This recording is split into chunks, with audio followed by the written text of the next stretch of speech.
Assalamualaikum everyone and welcome to another episode of Let's Talk Comfort Session. आज हम आपकी मुलाकात एक नहायत अमेजिंग सुपर टैलेंटेड स्टार से करवा रहे हैं कि जिन्होंने जो ना सिर्फ म्यूज़िक बनाते हैं, he is a lyricist, he works on music of for films, वो अपनी कॉम्पोजिशंस भी करते हैं, उसके अलावा वो ओ एस टीज़ बनाते हैं मुख्तलिफ ड्रामोज़ की, मुख्तलिफ टी वी सीज़ की. He is amazing composer, he is amazing singer and he has many amazing talents under his belt. He is a disciple of the legendary Ustad Fateh Ali Khan, and I am talking about none other than Abbas Ali Khan Saab, who is going to join us in just a short while. And he's right here, so let me just loop him in. Hello, Rajesh Saab.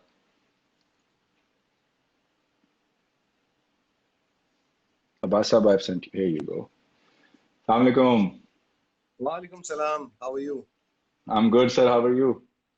Very well, very well. Thank you for such a lovely introduction. No, it's very well deserved. It's nothing but the truth. Thank you so much. Thank you. How's your quarantine going? How's everything with you? How's your family and everyone, friends and So far, family? so Everything's good. okay? So far, so good. अभी तक तो बर्दाश्त कर रहे हैं, लेकिन अब आहिस्ता आहिस्ता बर्दाश्त खत्म हो रही है. Let's hope this is over soon. Or we find a way to carry on with our lives, with the SOPs and everything. But can't stay home, for a long time now. Can't be uncertain or indefinite. Correct, Yeah. correct. That is true. It's a new experience altogether और सबको यही है कि अब जल्दी जल्दी ये खत्म हो ताकि हम वापस अपने रूटीन में या उस रूटीन में जो अब शायद बन जाएगी. बिल्कुल. The new new world, normal, as we say. Yeah. the new world, new normal. चलिए, welcome to Let's Talk officially. Thank you very much Thank for you. joining for this comfort session. Thank you so much. जो Thank you for inviting me. It's our pleasure और basically हमारे comfort session का मकसद भी यही होता है कि we sit down and we talk with people who are always spreading happiness through their music, through their art, और ताकि हमारे व्यूअर्स उनसे बात करें और देखें कि वो किस तरह अपना टाइम गुजार रहे हैं. And we hear some stories from you, we tell some stories to you. Hmm. Hmm. Absolutely, absolutely. So tell us about your journey. Like आपकी बड़ी माशाल्लाह multi dimensional journey रही है. You started off with that amazing track सुन रहे मुरे साजना when you came on the screens. और उसकी वीडियो मुझे याद है बड़ी इंटरेस्टिंग थी. There was this clown in the video. So tell us about that कि वो कैसे idea आया. Like what was behind it? अच्छा, सुन रहे जो था, that was not my first song, but that was the song that got popular. उससे पहले मैंने एक एल्बम Okay. किया था जिसका नाम था हम सफर, और Okay. उसमें से भी कुछ गाने जो है वो कई लोगों ने पसंद किए. जैसे मेरा फर्स्ट सॉन्ग जो आया था वो था जाने क्या है, दैट फ्रॉम द एल्बम हम सफर. उसकी भी बड़ी Okay. इंटरेस्टिंग वीडियो थी, because back then I had a production house and we used to do videos ourselves. So मैं वो पानी पे खड़ा हुआ हूँ और कुछ सैयारे वो घूम रहे हैं उसके इर्द गिर्द, तो वो भी बड़ा इंटरेस्टिंग था. तो सुन रहे जो Okay. थी Okay. वो that was my second album. And soon Okay. रहे बेसिकली मेरे उस्ताद की बंदिश है, उस्ताद फतेह अली खान साहब. और उन्होंने मुझे कहा एक दिन के, यार कि तुम इसको बनाओ, फ्यूज करो पॉप के साथ, बिकॉज ऑब्वियसली उनके फैमिली के भी काफी लोग, शफकत हैं, फिर हामिद अली खान साहब के बेटे हैं रागा बॉयज, वो लोग भी कर रहे थे ये चीजें, तो उन्होंने कहा यार तुम भी करो. I said all right, and then सुन रहे हुआ. उसकी वीडियो जो थी वो ऐसे हुआ कि मेरे जो दोस्त हैं और इसके director Shahryar Haidari used to have a company called Mystic Media back then. We used to do a lot of advertisements and stuff. And I personally had a lot of association, emotional association and interest in clowns and the whole circus, the culture. तो मुझे बड़ा Okay. intrigue करता था. The whole makeup and who's behind the makeup. So I discussed this with Shariar, and he said, "Yaar, why not make a video of Sunre on this topic? Since we didn't have budget, तो हमने कहा कि यार हम बिल्कुल बस एक hall के अंदर खड़े होके बनाएंगे इसको." And we had a mutual friend, Fahad Panni. He got me in touch with Tariq, and Tariq heard the song, loved it, and he said, "I'm going to be a part of it, not just act in it, but I'm going to help you with the styling and everything." And he did all of that FOC. So thanks to obviously Tariq Amin. That's amazing. And then obviously Malal, he was a part of Malal as well, the other song. So that's how it was done. और मेरी Okay. हमेशा से Okay. यही Okay. कोशिश रही कि थोड़ा सा एक डिफरेंट कॉन्सेप्ट पे काम किया जाए, थोड़ा सा जो रन ऑफ द मिल से थोड़ा सा हट के हो, उस पे उस तरह की चीजें लेकर आए. या दैट्स गुड। यही मैं बल्कि यही देख रहा था कि जब आई भी थी तो इट वाज बहुत डिफरेंट थी आम जो उस वक्त म्यूजिक वीडियो बन रही थी, जो कि एक लड़का लड़की के इर्द गिर्द ही होती हैं। I mean like was a romantic feel to it. लेकिन ये जरा एक it was a very different look इसकी थी, और इसका जो मैसेज था, स्पेशली जो आपने बात की कि एक क्लाउन के बाहर क्या दे रहा है और उसके पीछे क्या स्टोरी है। तो so and that's why it still sticks because उसमें एक काफी डिफरेंट फील शॉक थी। वैल्यू थी वीडियो की, और कई लोगों ने बहुत पसंद की। बड़े एक्सट्रीम रिएक्शन थे बेसिकली, क्योंकि आप जब भी कुछ डिफरेंट लाते हैं उसमें हमेशा एक्सट्रीम रिएक्शन ही आते हैं। तो वो थोड़ा सा एक कड़वा घूंट था कुछ लोगों के लिए, जिन्होंने कहा कि यार इतना अच्छा लव सॉन्ग है, उसको तुमने ये क्या क्लाउन्स दिखा दिए। कुछ लोग कहते यार बहुत ही, लेकिन जो एक चीज अचीव हुई कि उस वक्त ऑब्वियसली इंडस म्यूजिक और ये सारे चैनल्स चल रहे थे, तो उस पे लोग रुकते जरूर थे, यार ये है क्या, इसको देखें। तो आई थिंक वो एक चीज भी अचीव हुई थी, व्हिच वाज वेरी गुड। या द क्लिक बेट इफेक्ट, के देखे तो सही है एब्सोल्युटली, इसमें है क्या। एब्सोल्युटली। एब्सोल्युटली। अच्छा जी, तो आपको आपकी फैमिली भी माशाल्लाह it has been in art. मैं आपके वालिद साहब को भी देखता रहता था पहले, जब वो कोई भी शो होता था इस्लामाबाद का, तो जी उसमें ही used to sit there, music show खास जी तौर पे। जी जी। तो what both my made you. parents both my parents have been music lovers, correct. और बचपन से ही मैंने, जब मैं छोटा सा था तो मैं अक्सर ये देखता था कि हमारे घर में बहुत सारी महफिलें होती हैं। और महफिल, एक तो कुछ ऑर्गेनाइज्ड महफिलें होती थी, उसके अलावा अनऑर्गेनाइज्ड और जो कैजुअल सिटिंग्स बहुत होती थी। कभी मैं इम्प्रॉम्प्टू। देखता हूँ कि बिल्कुल मेहदी हसन खान साहब रात को आ रहे हैं, और वो खाली तबले के बगैर जो सिर्फ बाजे के ऊपर गा रहे हैं। कभी इकबाल बानो साहिबा आ रही हैं, फिर एक और सिंगर थी गुलबहार बानो। हाँ मेरे वालिद हाँ, तो बताते क्या हैं ये कि तय है कि अब उम्र नहीं मिलना। बिल्कुल, मेरे वालिद ये बताते हैं, कुछ कुछ ग्लिम्पसेस भी मुझे याद है कि उनकी इंट्रोडक्शन ही हमारे घर पे जो है, वो जब शुरू करी थी बिल्कुल, तो वो जो उस्ताद उनको लेकर आए थे वो है। तो कई इस तरह की चीजें हैं, तो अब कानों में ऑब्वियसली वो चीज बजती रही, बजती रही, बजती रही। तो दैट्स व्हाई आई फील कि मैं भी इसी साइड पे इसी वजह से आया। और मेरे वालिद ही वो हैं जो कि मुझे उस्ताद फतेह अली खान साहब के पास लेकर गए, because he was friends with Amanat Ali Khan साहब।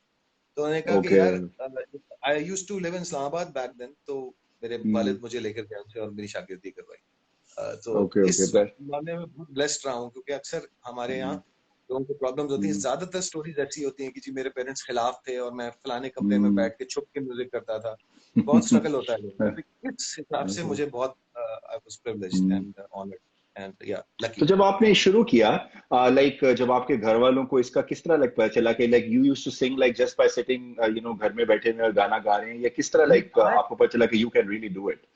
I actually started off with playing keyboards. मेरा सिंगिंग में बिल्कुल इंटरेस्ट नहीं था। जब मैं छोटा था, मेरा हमेशा जो मेरा पहला इंस्ट्रूमेंट भी था वो कीबोर्ड था। और मैंने कई बैंड्स के साथ, स्कूल बैंड्स के साथ और अपने अंडरग्राउंड बैंड्स के साथ एज अ कीबोर्ड प्लेयर काम किया है। सिंगिंग जो थी वो मैंने समझ सकते हैं कि मजबूरन शुरू की थी, बिकॉज हमारा एक बैंड था, उसमें सिंगर्स के कोई प्रॉब्लम थे। तो वैसे मैं दोस्तों के आगे गाता था, तो उन्होंने कहा यार तुम क्यों नहीं गाते हो। तो इस तरह मैंने गाना शुरू किया। फिर उस तरह से सिलसिला ओके। आगे बढ़ा और फिर अपने गाने बनाने लगा, और फिर ऑब्वियसली फिर खान साहब से शागिर्दी भी हो गई और फिर प्रॉपर्ली इस तरफ आ गया। लेकिन कीबोर्ड मेरा जो था वो इंस्ट्रूमेंट था हमेशा से। अच्छा, जी, so you started with keyboards और उसके बाद फिर यू स्टार्टेड। एब्सोल्युटली। अच्छा, तो सितारों से आगे के पीछे की क्या स्टोरी है, लाइक क्या हमें लाइक उसके पीछे क्या इंस्पिरेशन थी, like what was the the thing behind it. सितारों से आगे जो गाना है, दैट्स एक थोड़ा सा शिफ्ट है मेरा। जो पिछला जिस तरह का म्यूजिक था, एक तो ये भी था कि मैं आपको बताऊं, मैंने जब म्यूजिक शुरू किया तो मैं बिल्कुल पॉप म्यूजिशियन था, और मेरे इंटरेस्ट और इन्फ्लुएंसेस भी बहुत सारे पॉप थे। बिकॉज मेरे बड़े भाई मौजम अली खान, जो कि आजकल तहतुल लफ्ज काफी उनका पॉपुलर चल रहा है फेसबुक के ऊपर, और गजलें उनकी। तो वो जो थे वो मेरे से 11 साल बड़े हैं। तो नेचुरली वो उस जमाने का म्यूजिक सुनते थे, लेट 70s, अर्ली 80s, और वो साउंड भी मेरे कानों में थे। तो मैंने जब शुरू किया तो हम लोग एज अ पॉप वाइडल साइंस को सुना, फिर जुनून को सुना। तो वो इन्फ्लुएंसेस भी थे। तो क्लासिकल मेरी जिंदगी में बहुत बाद में आया। ओके। सितारों से आगे जो है वो शायद it's me going back to my roots, going back to my basics, जहां से मैंने वो शुरू किया। अगर आप उसका साउंड सुने तो इट्स वेरी, इस जॉनरा को कहते हैं सिंथ वेव। जिसे सुनते ही आपको ऐसा लगता है कि 80s का म्यूजिक है ये। और वो ऑब्वियसली उससे एसोसिएटेड आर्ट भी काफी सारा है, सिंथ वेव आर्ट है। तो वो है वो, करेक्ट। बस मेरा दिल किया कि मैं एक सिंथ वेव ट्रैक बनाऊं, और सितारों से आगे आ गया है। बहुत ज्यादा कोई इतनी ज्यादा गंभीर सोच नहीं थी इसके पीछे, लेकिन yes, it's the sound that I really liked and I wanted to do this. अच्छा अच्छा अच्छा, सो कई दफा यही होता है कि you and up stepping on something जो कि फिर आगे it becomes a very beautiful thing, उसके पीछे कोई ज्यादा सोच भी नहीं होती, और कई दफा like you तो कोई ऐसा आपकी जिंदगी में है ऐसी चीज के जिसमें like you spent a lot of time on it, तो लेकिन somehow it didn't materialize the way you wanted to, तो उसमें आप how do you manage that struggling phase, और आप कैसे अपने आप को you keep your passion going for it? देखिए, मेरा हमेशा से ये रहा है कि जब मैं म्यूजिक कोई भी बना रहा होता हूँ, जो कि मैं अपने लिए कर रहा हूँ, तो उसमें 90% जो होता है वो मेरा होता है, वो मेरे अपने लिए होता है, और 10% जो होता है वो लोगों के लिए होता है। यानी मैं ये सोच के नहीं बनाता कि यार आजकल ये चल रहा है तो ये कर लेते हैं। इसलिए आपने देखा होगा कि मेरे ओकेजन्स पे बहुत कम गाने आते हैं।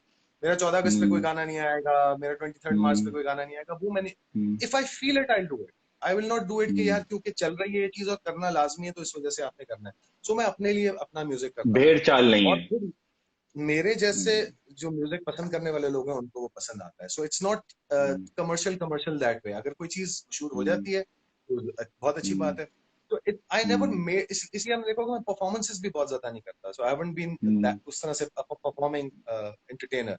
तो मेरा जो ब्रेड एंड बटर है, मैंने जान के शुरू में मैंने रखा एनिमेशन से, मोशन ग्राफिक्स करता था, अभी भी करता हूँ, और mainly music production is what runs my kitchen.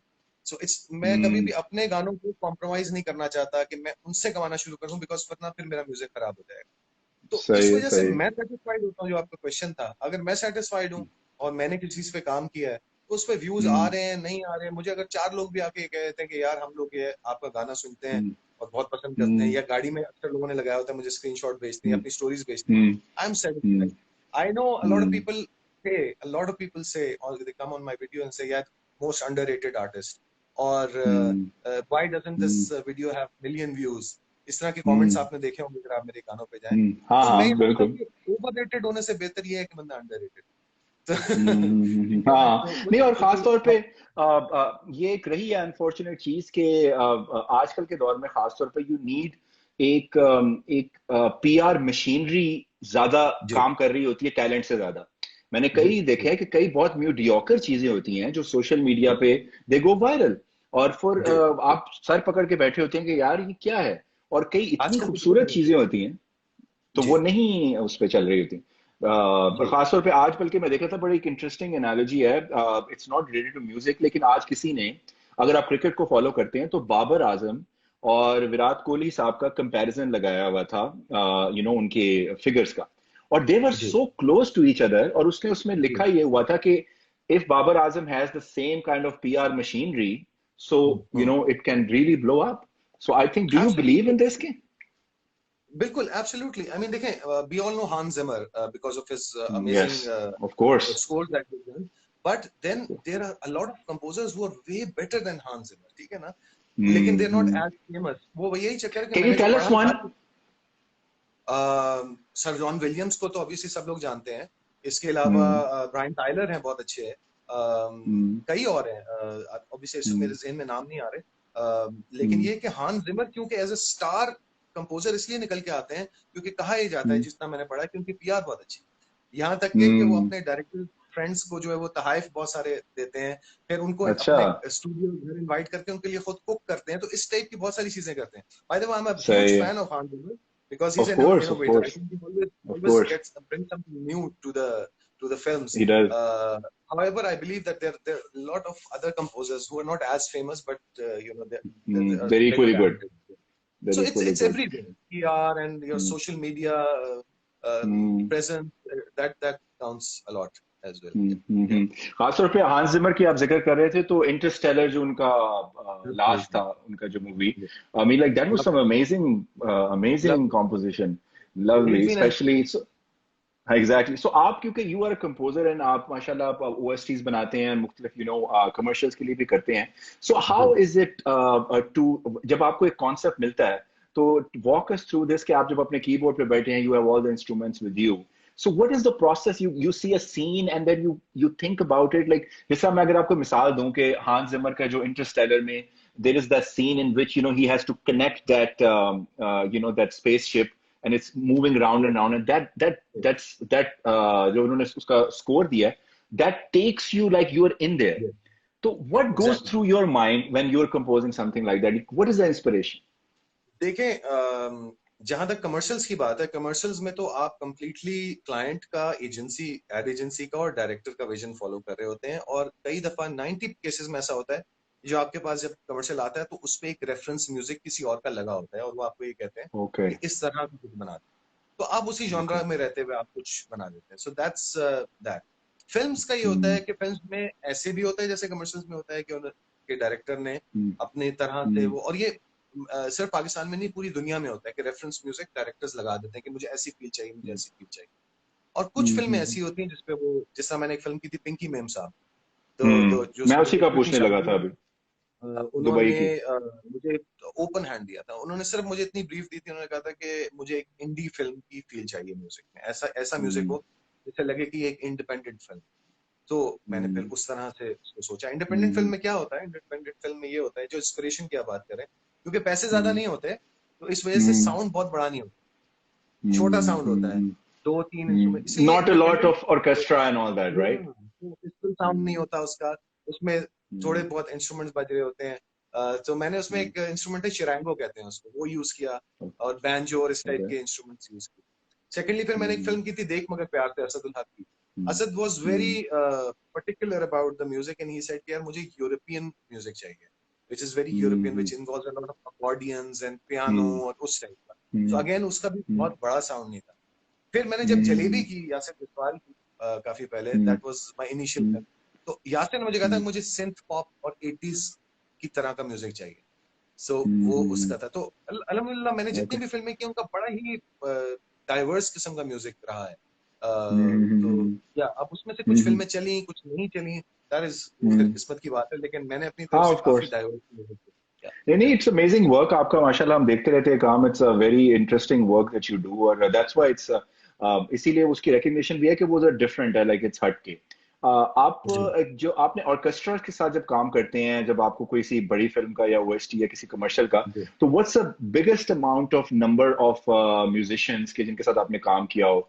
जिस तरह हम जब देखते हैं लाइक लेमैन की टर्म में, कि अगर जब एक आम आदमी के ज़हन में होता है कि जनाब एक बड़ा सा हॉल है, उसमें सारे लोग बैठे हुए हैं, और you giving the the notes to them, तो आपने what's the biggest score you have worked on अच्छा, टिल योर? पाकिस्तान के अंदर मैं आपको बताऊं कि 99% फिल्म्स का म्यूजिक जो है, उसमें अगर इवन अगर ऑर्केस्ट्रल साउंड हो भी रही है तो वो सारा वर्चुअल ऑर्केस्ट्रा होता है, that's not real orchestra, okay. Because हमारे बजट्स ही इतने ज्यादा नहीं होते कि वो हमें अलाउ करें।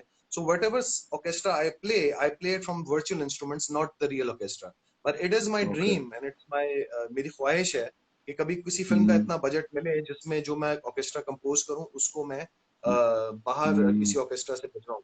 एक फिल्म थी जिसका मुझे श्योर हूं कि मैं वो, उसमें रियल ऑर्केस्ट्रा था, that was animated film called donkey king, जिसका शानी हाँ रशीद हाँ ने म्यूजिक हाँ। किया था।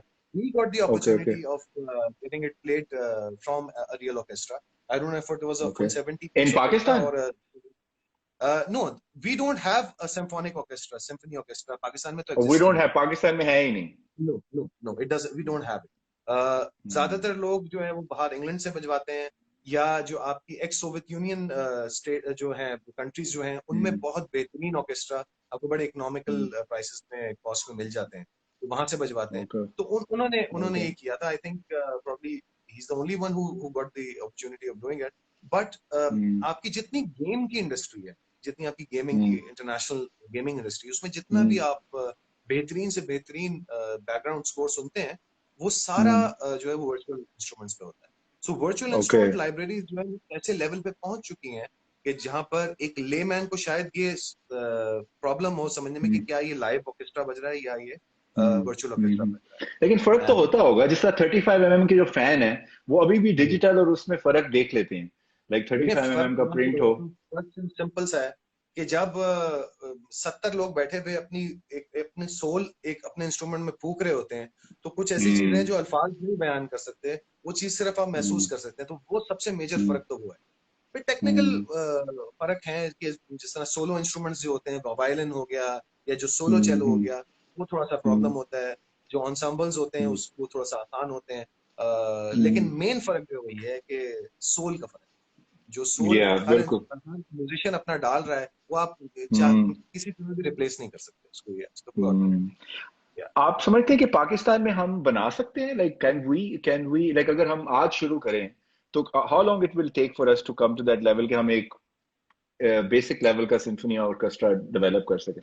देखिए, इसके दो तरीके हैं। इसका एक तरीका तो ये है कि जिस तरह इज्जत मजीद साहब ने सच्चल ऑर्केस्ट्रा बनाया, आई डोंट नो अगर आपने सुना है उनको या नहीं, लिंकन नहीं, मैं सेंटर उनका में नाम। और जगह जगह। ठीक है, it's not really a symphonic orchestra, but उन्होंने जो एग्जिस्टिंग म्यूजिशियंस थे, जो कि कमाल के म्यूजिशियंस थे, उनको इकट्ठा किया, उनको एक पेरोल पे लेकर आए और उनसे कहा कि भाई आप लोग प्रॉब्लम में रहे हैं इतने से, लेकिन हम आपको इकट्ठा करके और एक ऑर्केस्ट्रा बना रहे हैं। तो वो एक बना।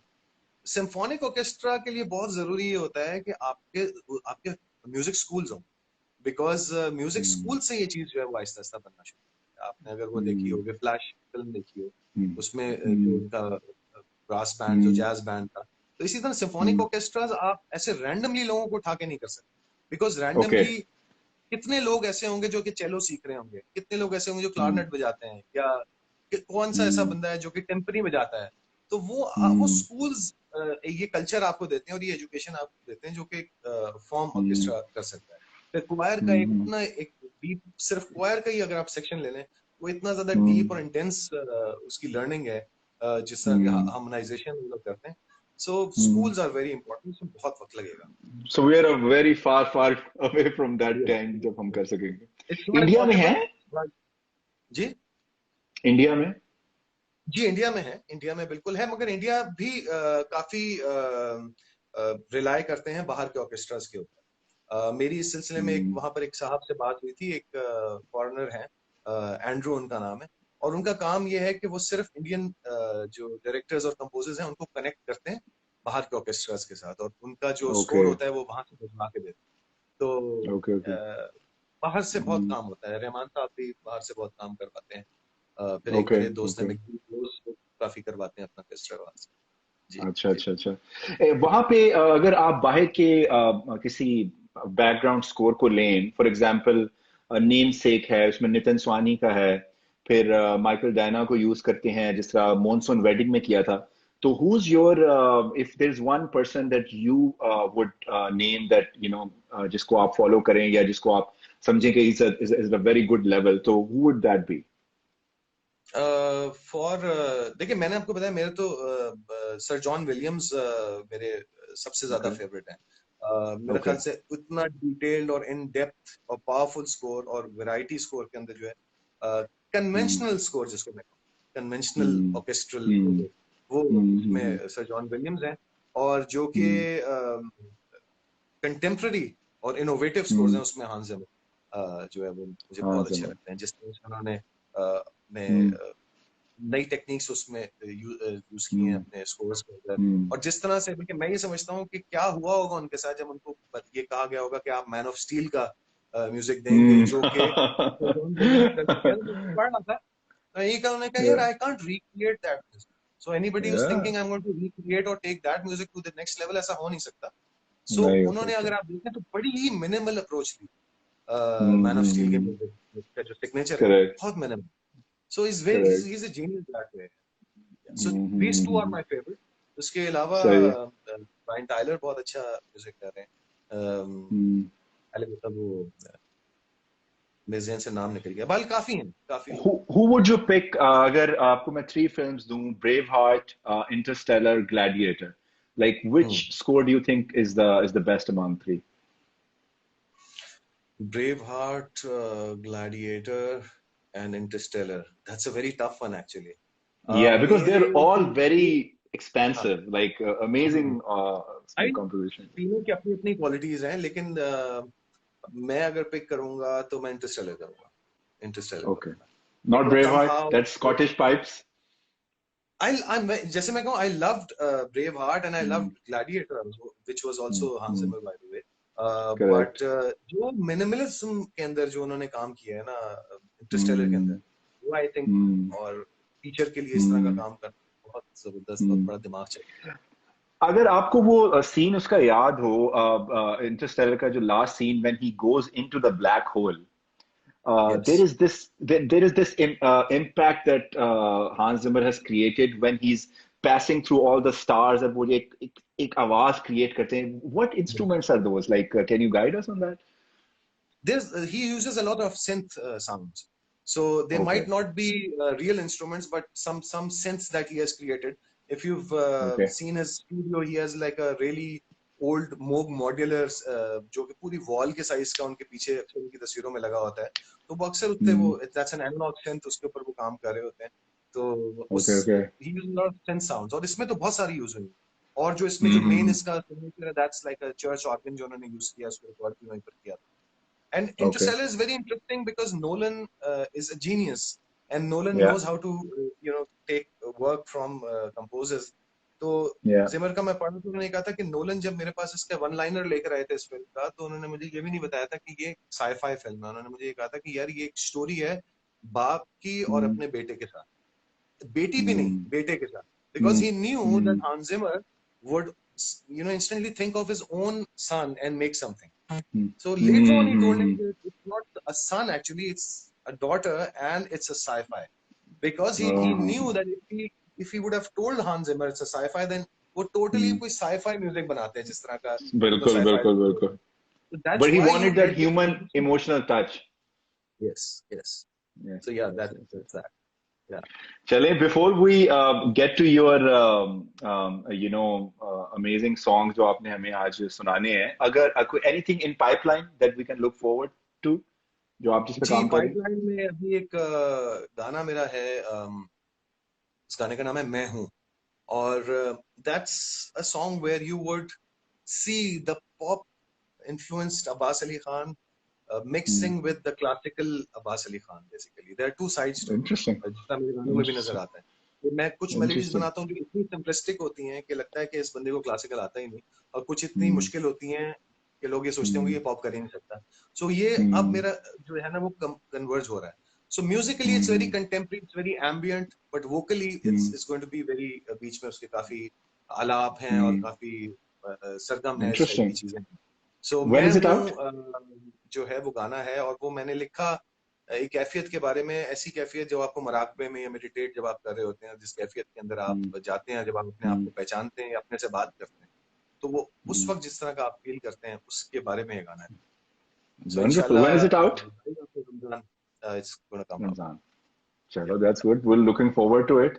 और so आपके लिए request सर काफी आई हुई हैं. So can I request you to please sing that Faiz साहब की जो आपने इंटरव्यू दिया था, रात यूं दिल में तेरी, वो अरशद महमूद साहब का जो ओरिजिनल है. ये अच्छा हुआ कि आपने मुझे पहले हेड्स अप एक दे दिया था.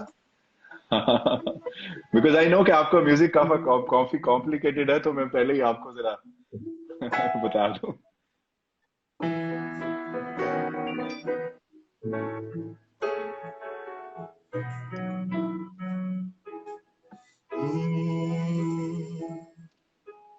रात यूं दिल में तेरी खोई हुई याद आई, जैसे वीरान चुपके से बाहर आ जाए, जैसे सहराओं में हौले से चले बादे नसीम, जैसे सहराओं में हौले से चले बादे नसीम, जैसे बीमार को बेवजह करार आ जाए, रात यूं दिल में तेरी खोई हुई याद आई. Excellent. इसके बाद आपका एक अलाप भी था इसी जब आपने इसका किया था. हाँ, देरे ना सब छोटा कथा है, तो उसको हमें थोड़ा सा पूरा करने के लिए वो अलाप डाला था. हाँ, that was very beautiful. तो सेकंड जो आपकी रिक्वेस्ट आई हुई है सर, वो उसकी है मुझे बार बार सदा न दे.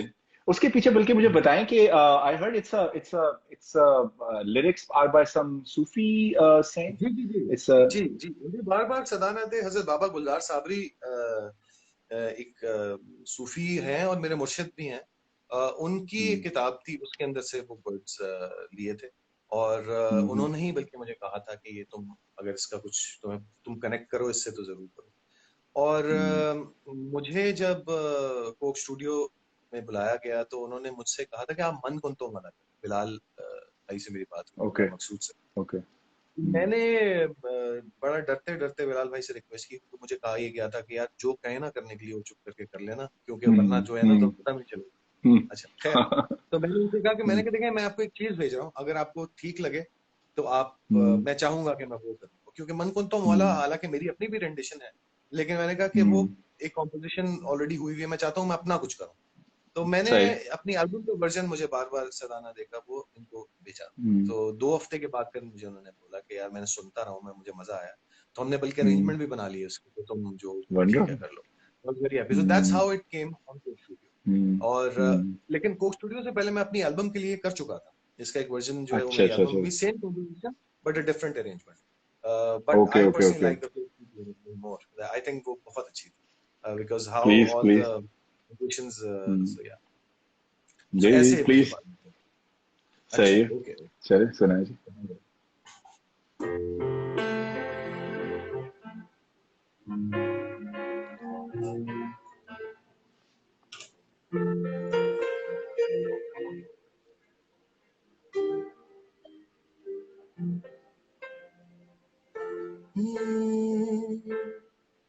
ना है इब्तिदा मेरे इश्क की, ना है इंतहा मेरे इश्क की,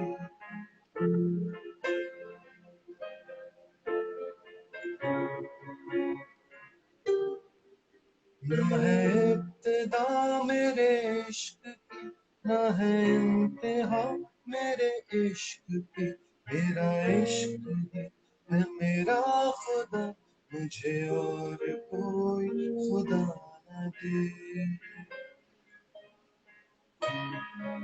मुझे बार बार सदा न दे, मेरी हसरतों को हवा न दे, मेरे दिल में आतिश इश्क है, मेरी आग तुझ पे जला न दे। मैं गदा नहीं हूँ फकीर हूँ, मैं कलंदर का अमीर हूँ, मुझे तुझसे कुछ नहीं चाहिए, मुझे मांगने की अदा न दे। मुझे बार बार सदा न दे, मेरी हसरतों को हवा न दे, मेरे दिल में आतिश इश्क है, मेरी आग तुझको जला न दे। मैं गदा नहीं हूँ फकीर हूँ, मैं कलंदरों का अमीर हूँ, मुझे तुझसे कुछ नहीं चाहिए, मुझे मांगने की अदा न दे।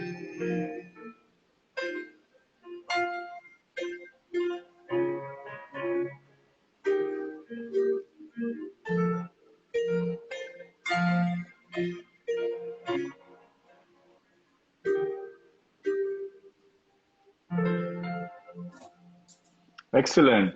What a thank wonderful, you. wonderfully lyrics, a wonderful composition. It really thank has you. that feel जो कि आप कन्वे और करने की कोशिश कर रहे हैं. Like बहुत कम होता है कि ऐसे लिरिक्स को ऐसी composition मिले जो कि वाकई वो कन्वे करे. So this is one of ji, the very few ones. और So very ये इसकी कॉम्पोजिशन जो है बड़ी इंटरेस्टिंग इस लिहाज से है, क्योंकि इसका आधा जो इसका कोरस है वो राग दरबारी के अंदर कंपोज किया, और इसके जो स्टैंजास हैं वो जोग में, राग जोग में कंपोज हुए हैं, बड़े डिफरेंट राग हैं। correct, और तो ये बड़ा इंटरेस्टिंग है। correct. उस्ताद फतेह अली खान साहब के साथ आपने माशाल्लाह काफी टाइम गुजारा. You were very fortunate. तो how was that experience?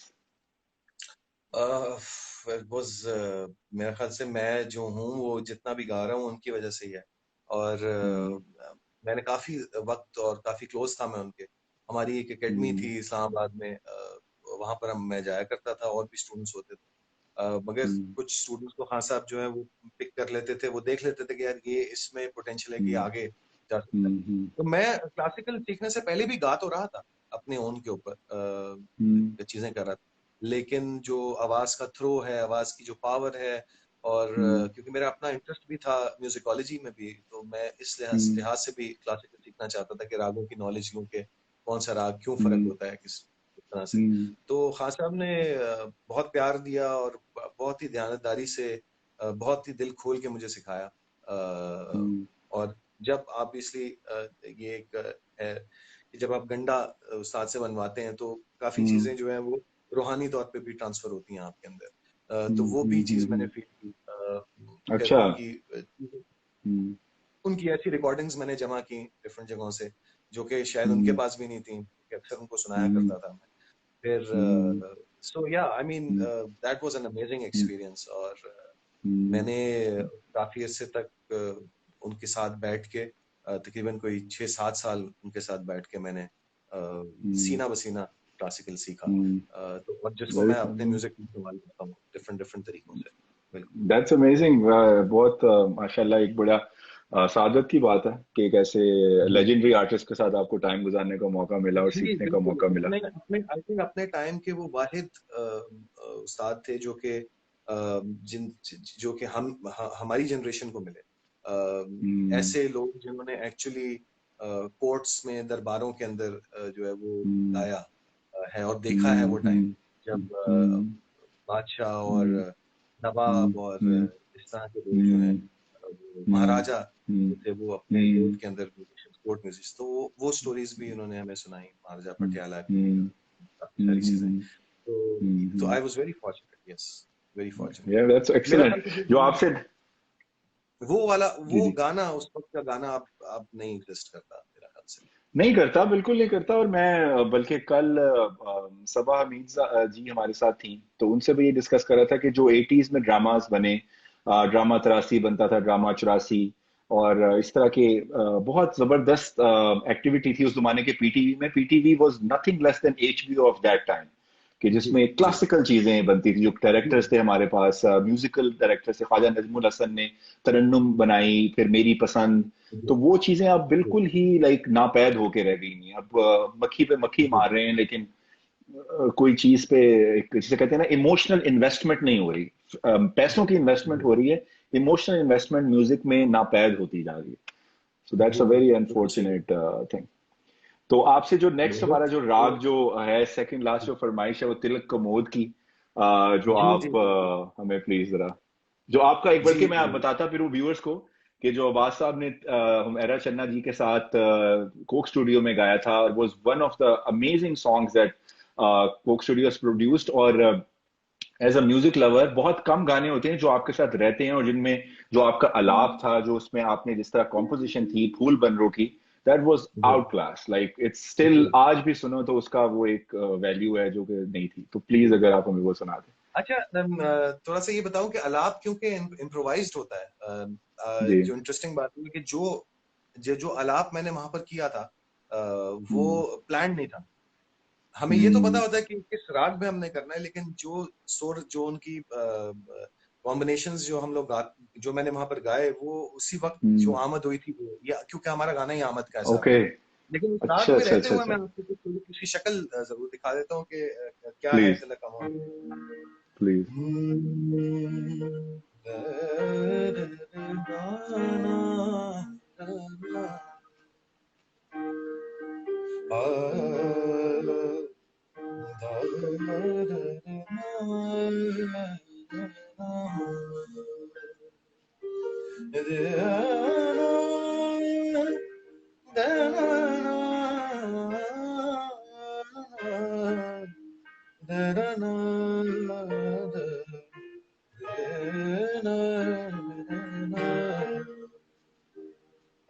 कुछ शायद इस तरह था। हम्म बनड़ो हम्म बनड़ो रे बानो, बनड़ो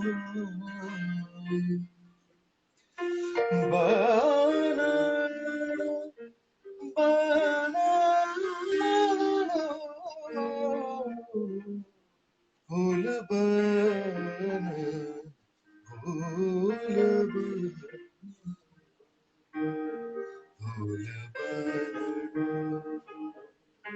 फूल बनूं, फूल बनूं।